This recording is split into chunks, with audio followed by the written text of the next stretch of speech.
Mark chapter 4. And again, he began to teach by the sea, and a great multitude was gathered to him, so that he got into a boat and sat in it on the sea, and the whole multitude was on the land, facing the sea. Then he taught them many things by parables, and said to them in his teaching, Listen, behold, a sower went out to sow, and it happened as he sowed that some seed fell by the wayside, and the birds of the air came and devoured it. Some fell on stony ground, where it did not have much earth, and immediately it sprang up, because it had no depth of earth. But when the sun was up, it was scorched, and because it had no root, it withered away. And some seed fell among thorns, and the thorns grew up and choked it, and it yielded no crop. But other seed fell on good ground, and yielded a crop that sprang up, increased, and produced some 30-fold, some 60, and some 100. And he said to them, He who has ears to hear, let him hear. But when he was alone, those around him with the 12 asked him about the parable, and he said to them, To you it has been given to know the mystery of the kingdom of God. But to those who are outside, all things come in parables, so that seeing they may see and not perceive, and hearing they may hear and not understand, lest they should turn and their sins be forgiven them. And he said to them, Do you not understand this parable? How then will you understand all the parables? The sower sows the word, and these are the ones by the wayside, where the word is sown. When they hear, Satan comes immediately and takes away the word that was sown in their hearts. These likewise are the ones sown on stony ground, who when they hear the word immediately receive it with gladness, and they have no root in themselves, and so endure only for a time. Afterward, when tribulation or persecution arises for the word's sake, immediately they stumble. Now, these are the ones sown among thorns.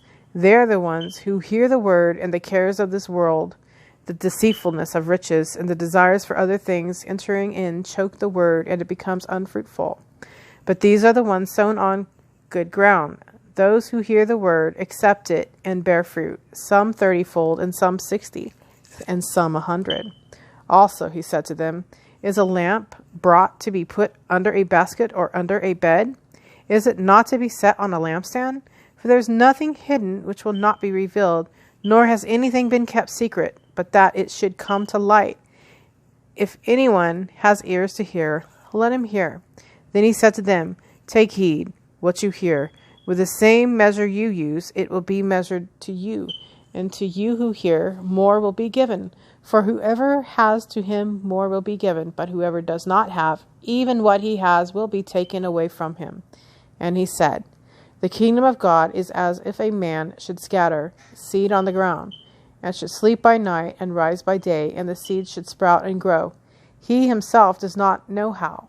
For the earth yields crops by itself, first the blade, then the head, after that the full grain in the head. But when the grain ripens, immediately he puts in the sickle, because the harvest is come. Then he said, To what shall we liken the kingdom of God? Or with what parable shall we picture it? It is like a mustard seed, which when it is sown on the ground is smaller than all the seed on earth. But when it is sown, it grows up and becomes greater than all herbs, and shoots out large branches, so that the birds of the air may rest under its shade. And with many such parables he spoke the word to them, as they were able to hear it. But without a parable he did not speak to them. And when they were alone, he explained all things to his disciples. On that same day, when evening had come, he said to them, Let us cross over to the other side. Now when they had left the multitude, they took him along in the boat as he was, and other little boats were also with him. And a great windstorm arose, and the waves beat into the boat, so that it was already filling. But he was in the stern asleep on a pillow, and they awoke him and said to him, Teacher, do you not care that we are perishing? Then he arose and rebuked the wind, and he said to the sea, Peace, be still. And the wind ceased, and there was a great calm. But he said to them, Why are you so fearful? How is it that you have no faith? And they feared exceedingly, and said to one another, Who can this be, that even the wind and the sea obey him?